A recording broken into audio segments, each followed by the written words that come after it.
Today's video, this is all about bearing grudges. I was just asked by a friend of mine, how do you get yourself out of a rut? Like what's the coaching video? If you're stuck in that place, how do you get yourself out of that? And so I'm going to be making a series of videos about exactly how you do it, teaching what works, and explaining how I did it. So what I've noticed though repeatedly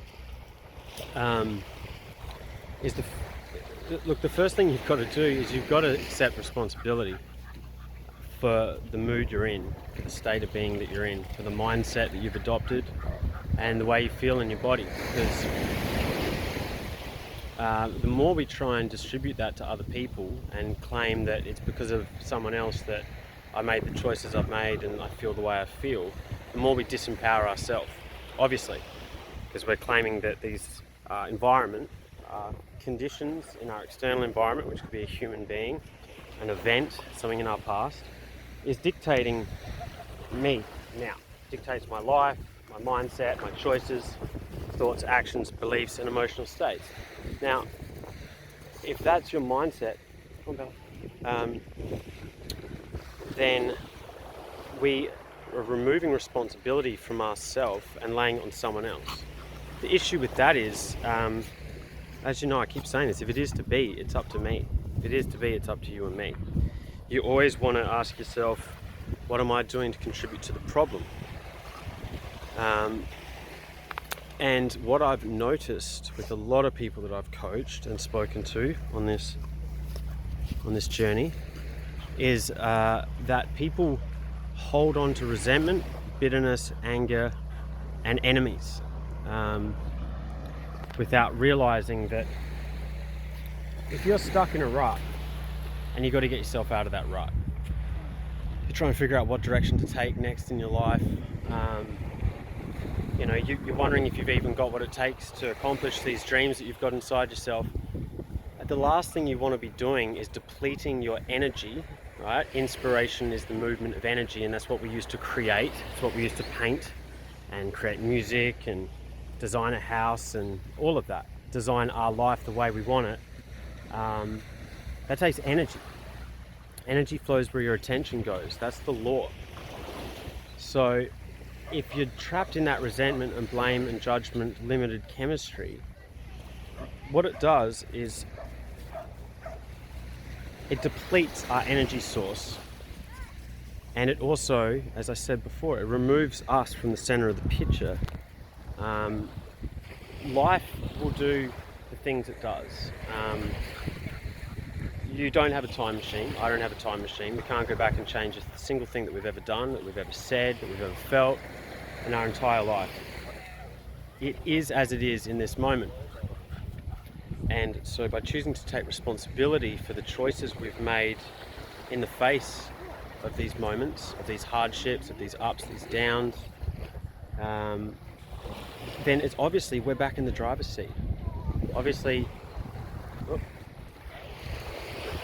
phone not focusing. There we go.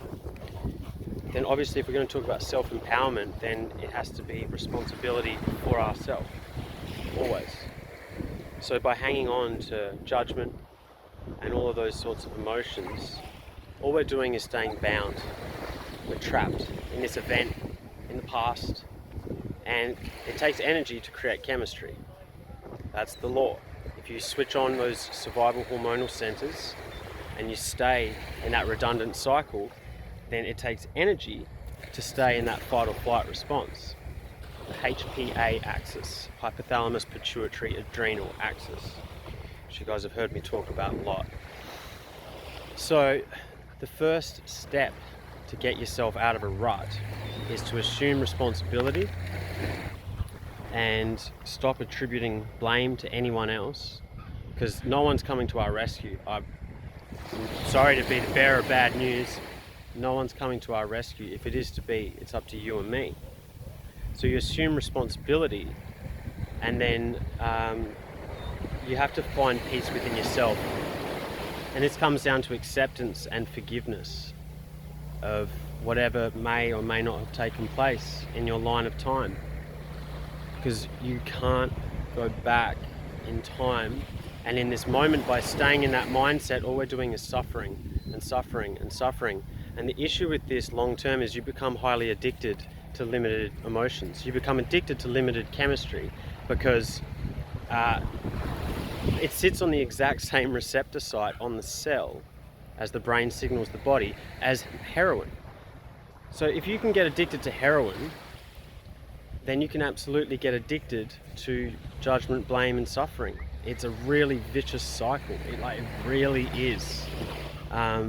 Because we feel the emotion, and then we drive thoughts that mirror how we're feeling, and then we feel it again, and then we drive another thought, and then we think that emotion again that gives us confirmation of how we're feeling, and we just stay in that loop. It's a redundant cycle. So Bella, good kill. The way you break it is through the awareness, the muscle of awareness, and finding acceptance for how everything is up until this point, and create this now. It's today, it's now that you create your new life. It's today you cure depression. It's today you heal from that disease. It's today you start that new business and live the way you've always wanted to live. You can't do it from 10 years ago. You can't. The way I accomplished what I have in my life was by making peace with the past.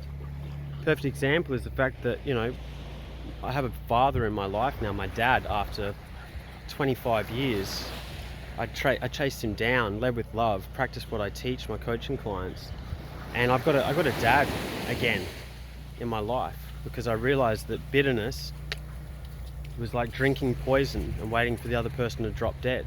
It's not going to happen. It's not going to happen that way. So that's the video for today. The first step, if you're stuck in a rut, you've got to make peace with as things are right now. In Buddhism, they say all suffering is caused by resistance to what is.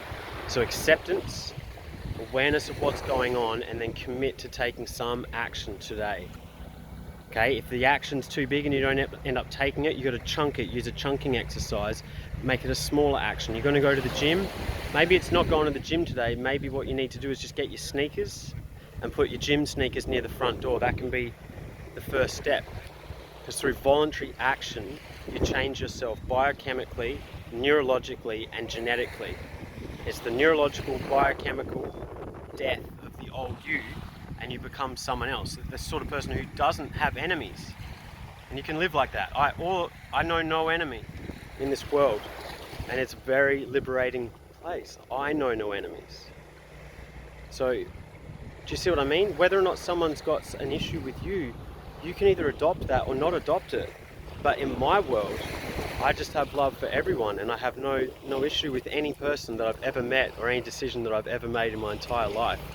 And that is the liberating place that I want you to experience. That's what I know all of us can experience, because if I can do it, and you can do more than I know that, then you can do it as well.